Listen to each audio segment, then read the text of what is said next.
बिस्मिल्लाहिर्रहमानिर्रहीम। अस्सलाम वालेकुम dear students. Chemistry class 10 chapter number 11। बेटा कल हम लोगों ने यूजेस ऑफ ऑर्गेनिक कंपाउंड्स जो हैं उसको हमने पढ़ा था। हम लोगों ने देखा था कि ऑर्गेनिक कंपाउंड्स हमारी डेली लाइफ के अंदर किस तरह इस्तेमाल होते हैं और उनका क्या रोल है।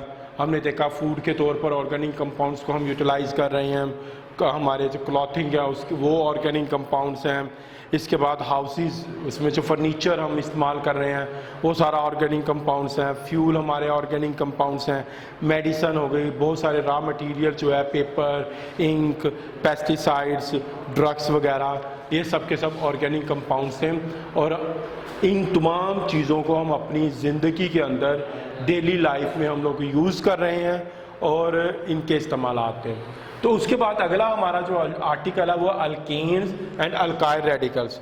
सबसे पहले हम अल्केन की बात करेंगे। सबसे पहले हम अल्केन्स की बात करेंगे। जब हम अल्केन्स की बात करते हैं तो हम कहते हैं it is a saturated hydrocarbon.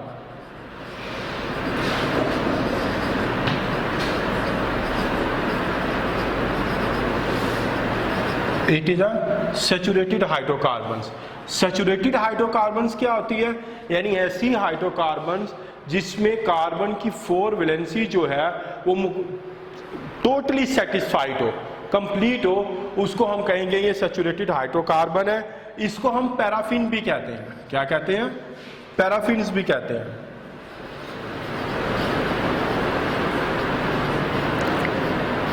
अब पैराफिन्स का क्या मतलब है?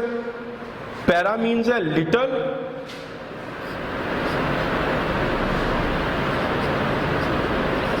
और अफिन मीन्स क्या है? अफिन्स मीन्स है affinity, means least reactive. These are least reactive, so they are called paraffins. अब इनके जनरल फार्मूला की अगर हम बात करें तो इनका जनरल फार्मूला जो है वो हमारे पास है CnH2n+2। अब यहां पे जो N है वो नंबर ऑफ कार्बन एटम्स है, नंबर ऑफ कार्बन एटम्स है।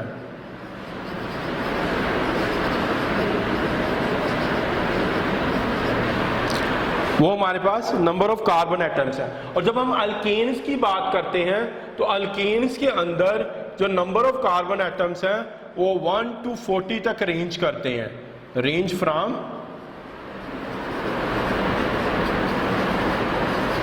1 to 40, ये 1 to 14 होते हैं। तो अब इसी की वजह से ये एक होमोलोगस सीरीज भी बनाती है। क्या करती है? होमोलोगस सीरीज बनाती है। पहले मैं इसको थोड़ा सा रिपीट कर दूं अल्केन्स को। अल्केन्स जो हमारे पास हैं हम इनको सैचुरेटेड हाइड्रोकार्बन्स कहते हैं। क्या कहते हैं? These are the saturated hydrocarbons या पैराफिन्स। सैचुरेटेड हाइड्रोकार्बन्स ऐसे होते हैं जिसमें कार्बन की 4 वैलेंसी जो होती है वो कंप्लीट होती है, फुली सेटिस्फाइड होती है। अब पैराफिन्स का मतलब है लीस्ट रिएक्टिव, यानी ये रिएक्टिव नहीं होते ज्यादा क्योंकि ये पहले ही सैचुरेटेड हाइड्रोकार्बन्स है। इनके जनरल फार्मूला की बात करते हैं तो इनका जनरल फार्मूला जो है वो CnH2n+2 होता है। यहाँ पे N क्या है? नंबर ऑफ कार्बन एटम्स है। N क्या है? नंबर ऑफ कार्बन एटम्स है। और ये carbon atom in case of alkanes range करते हैं फ्रॉम 1 to 40, यानी कार्बन एटम्स की तादाद 1 से 40 तक हो सकती है किसी भी अल्केन के अंदर। इसके बाद चूंकि इसकी इतनी बड़ी तादाद के अंदर कंपाउंड्स हैं तो ये एक होमोलोगस सीरीज बनाते हैं। अब ऑर्गेनिक कंपाउंड जो होता है उनको उनकी केमिकल प्रॉपर्टीज की बुनियाद पर, सिमिलैरिटीज की बुनियाद पर उन्हें हम डिवाइड कर देते हैं ग्रुप्स के अंदर, जिसको हम होमोलोगस सीरीज कहते हैं। अब ये ग्रुप जो होता है इसके अंदर कुछ सिमिलैरिटीज होती है इसके मेंबर्स के अंदर, उनको हम यहाँ पे अब डिस्कस करेंगे।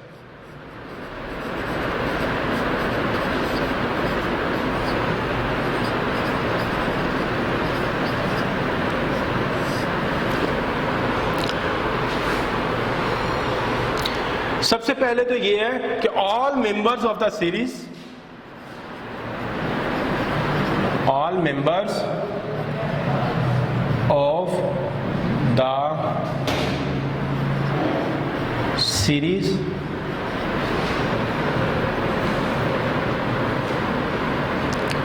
रिप्रेजेंटेड बाय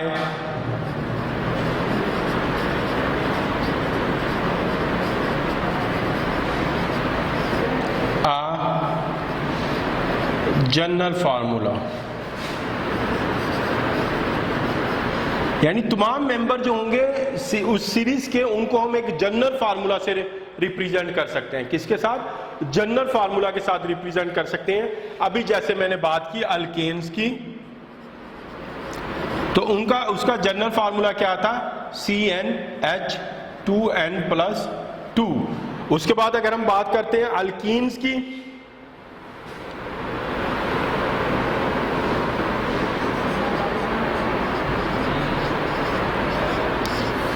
तो उसका जनरल फार्मूला हमारे पास है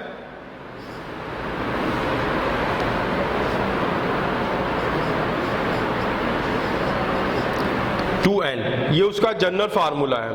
अब जब हम बात करते हैं इसके बाद अल्काइंस की, उसका जनरल फार्मूला हमारे पास है -2। तो ये यानी ग्रुप्स हैं 3, तो इसके तमाम मेंबर्स को एक जनरल फार्मूला के जरिए हम रिप्रेजेंट कर सकते हैं। तो पहला पॉइंट ये हो गया, all members of the series will be represented by a general formula. उसको हम एक जनरल फार्मूला से रिप्रेजेंट करेंगे।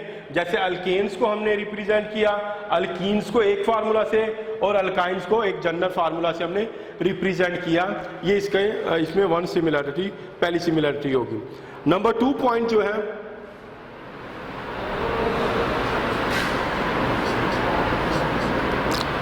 successive members of the series, successive members of the series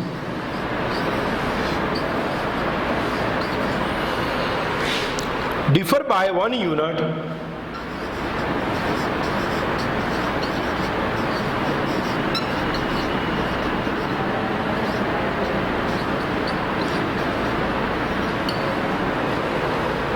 and 14 units in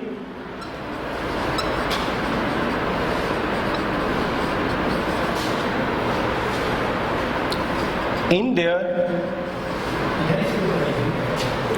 relative molecular mass.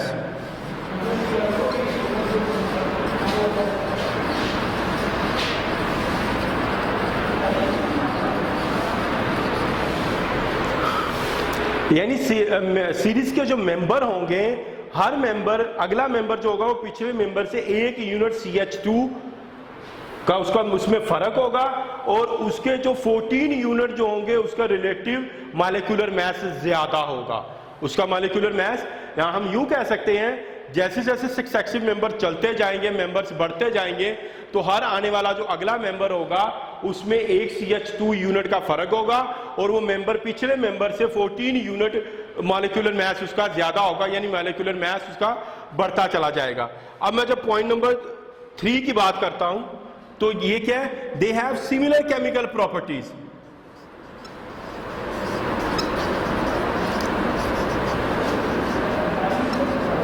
Similar chemical properties,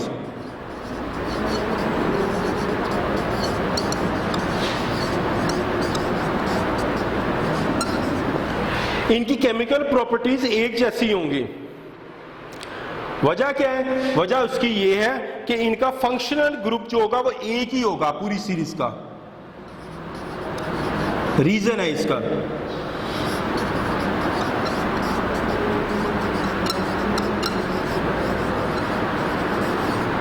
functional group के एक ही होने की वजह से इनकी जो केमिकल प्रॉपर्टीज होंगी वो सेम होंगी। नंबर 4 पॉइंट है रेगुलर चेंज।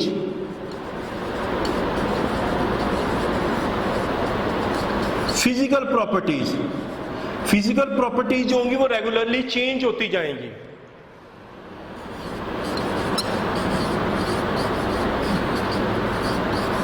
अब इसकी रीजन क्या है? इसकी रीजन ये है कि इनका मॉलिक्यूलर मास, जैसे हमने कहा, वो रेगुलरली चेंज होता है। ठीक है ना?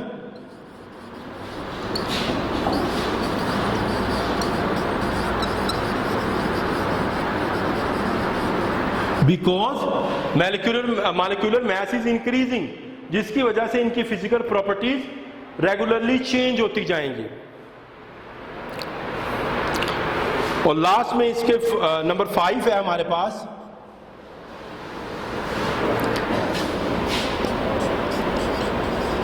दे कैन बी प्रिपेयर्ड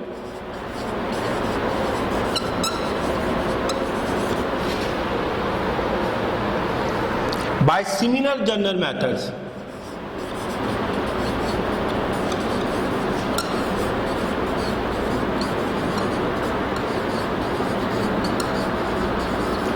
एक ही सीरीज के जो मेंबर्स होंगे उनको एक ही जनरल मेथड के जरिए, मिलते जुलते जनरल मेथड के जरिए उनको हम प्रिपेयर कर सकते हैं। तो मैं एक बार फिर इन ग्रुप इसको मैं रिपीट करता हूं कि हमारे पास ये क्या पॉइंट थे। नंबर 1 तक था हमारे पास all members of the series represented by a general formula. हम इसको जनरल फार्मूला के जरिए सीरीज के, एक ही सीरीज के तमाम मेंबर्स को एक जनरल फार्मूला के जरिए से रिप्रेजेंट करेंगे। जैसे अल्केन्स हैं उसका जनरल फार्मूला है हमारे पास, अल्कीन्स हैं उसका जनरल फार्मूला है, अल्काइंस हैं और उसका जनरल फार्मूला है। नंबर 2 की था कि सीरीज का जो मेंबर होगा वो अपने अगले मेंबर जो होगा वो 1 यूनिट CH2 उसके अंदर डिफरेंस होगा और 14 यूनिट उसका रिलेटिव एटॉमिक मास पिछले मेंबर से ज्यादा होगा। और नंबर 3 पॉइंट ये था कि इनकी केमिकल प्रॉपर्टीज एक जैसी होंगी, इनकी केमिकल प्रॉपर्टीज एक जैसी होंगी because they are the same functional group. इनका फंक्शनल ग्रुप एक जैसा होगा जिसकी वजह से इनकी केमिकल प्रॉपर्टीज एक जैसी होंगी, ठीक है। But there is a regular change in their physical property due to their increase in molecular मास।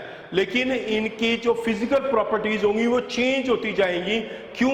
उसकी वजह यह है कि हर मेंबर का मॉलिक्यूलर मास जो है वो पिछले से, जैसे हमने पढ़ा है 14 यूनिट ऊपर लिखा हुआ है, 14 यूनिट ज्यादा होगा, तो वो मॉलिक्यूलर मास के चेंज होने की वजह से इसकी फिजिकल प्रॉपर्टी जो है वो चेंज होती रहेंगी। और जो तमाम मेंबर्स होंगे एक ही सीरीज के उनको सिमिलर जनरल मेथड्स के जरिए से प्रिपेयर हम कर सकते हैं, हम लोग तैयार कर सकते हैं। अब अगला जो इसका पॉइंट था वो था अल्काइल रेडिकल। अब हम इसको देखेंगे अल्काइल रेडिकल्स क्या होते हैं। अल्काइल रेडिकल्स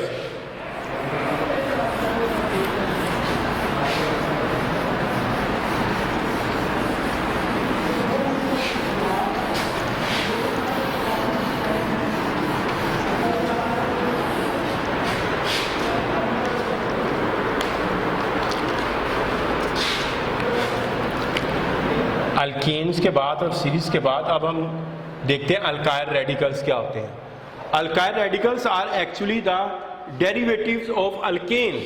ये अल्केन्स के डेरिवेटिव्स हैं, ठीक है ना।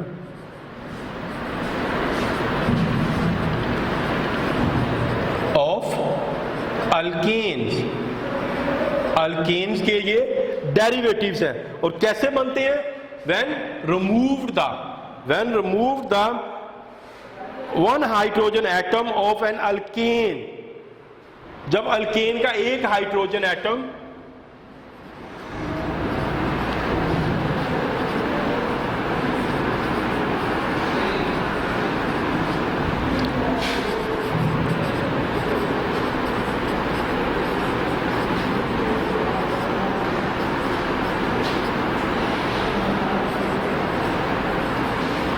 जब अल्कीन का एक हाइड्रोजन एटम रिमूव किया जाता है तो उससे अल्काइल बन जाता है। क्या बन जाता है? अल्काइल रेडिकल बन जाता है। अब इसको रिप्रेजेंट किया जाता है, हम इसको रिप्रेजेंट करते हैं R से।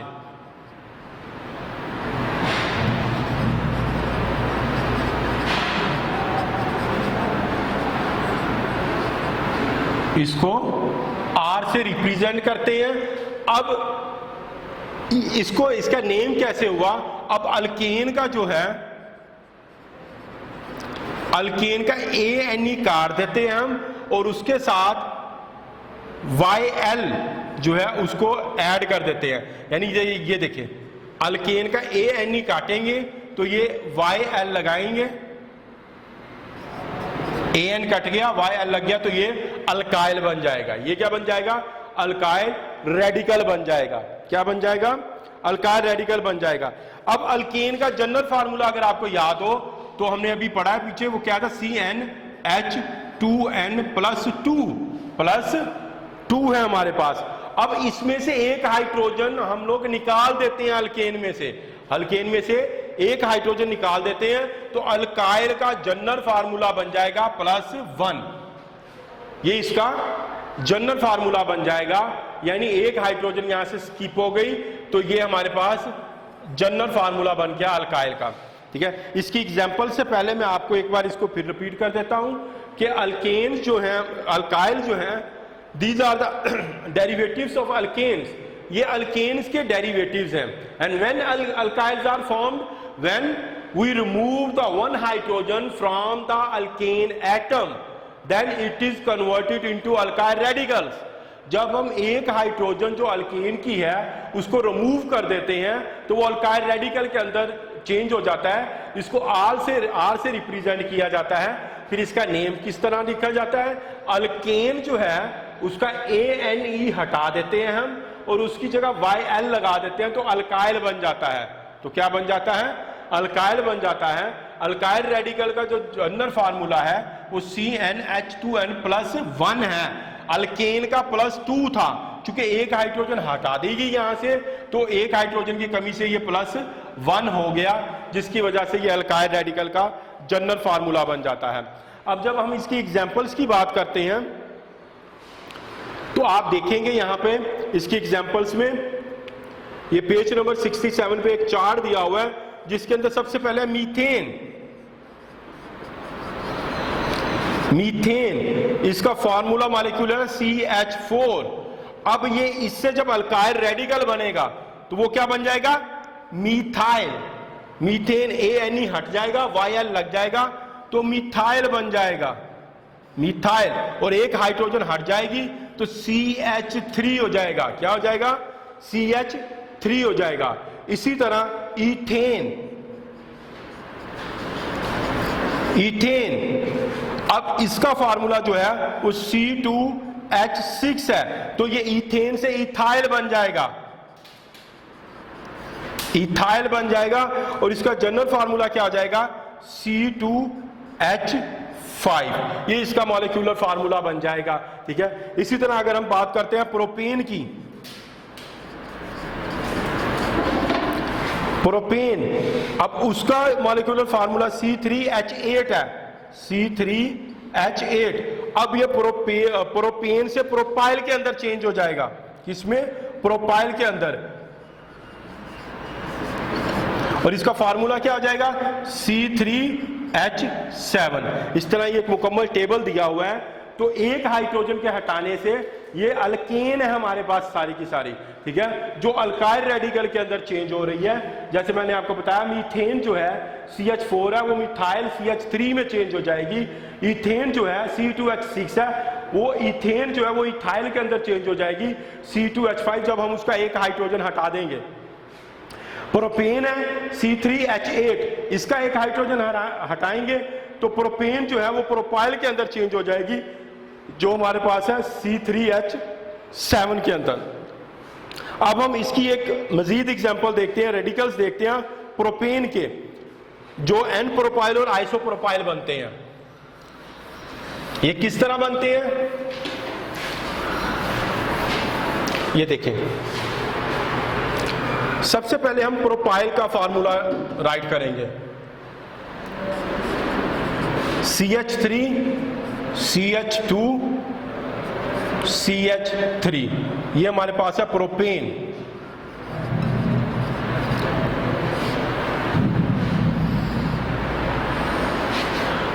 अब जब रिमूवल ऑफ टर्मिनल हाइड्रोजन होगा, removal of terminal hydrogen, terminal last वाली टर्मिनल हाइड्रोजन, ये मैंने H लिख दिया है सिर्फ यहां पे। तो क्या होगा, अब टर्मिनल हाइड्रोजन यहां से CH3 जो है यहां से हटेगी, तो ये बन जाएगा CH3 CH2 CH2, तो ये N प्रोपाइल बन जाएगा, N प्रोपाइल बन जाएगा, N प्रोपाइल बन जाएगा।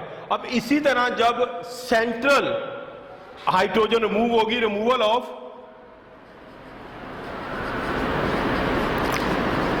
सेंट्रल हाइड्रोजन, तो क्या होगा हमारे पास, अब ये सेंटर वाली हाइड्रोजन यहां से रिमूव होगी तो ये हो जाएगा CH3, एक हाइड्रोजन यहां से रिमूव हो गई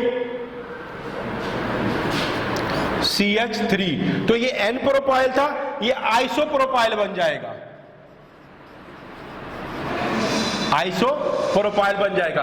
तो ये रेडिकल्स हैं प्रोपेन के। इसी तरह आपके पास ब्यूटेन और आइसोब्यूटेन के रेडिकल्स भी दिए हुए हैं पेज नंबर 67 पे, वो आप लोगों ने देख लेने हैं। ठीक है बेटा, ये आपका आज का आर्टिकल था, टॉपिक था अल्केन्स और अल्काइल रेडिकल्स, जो यहाँ पे हम लोगों ने स्टडी किया है। आपने ये पूरा आर्टिकल जो है ये बहुत इंपॉर्टेंट है, इसमें से बहुत सारे शॉर्ट क्वेश्चन आने के चांसेस हैं। रेडिकल्स पूछे जा सकते हैं, how alkyl radicals are formed ये पूछा जा सकता है, होमोलोगस सीरीज के पोस्टुलेट्स पूछे जा सकते हैं। ठीक है ना, ये आपने सारा लर्न करना है। ठीक है, ये आपने आज सारा लर्न करना है। इससे मुतालिक जो भी कोई क्वेश्चन होगा वो आपने मेरे व्हाट्सएप नंबर पे आपने मुझसे कर लेना है। Thank you.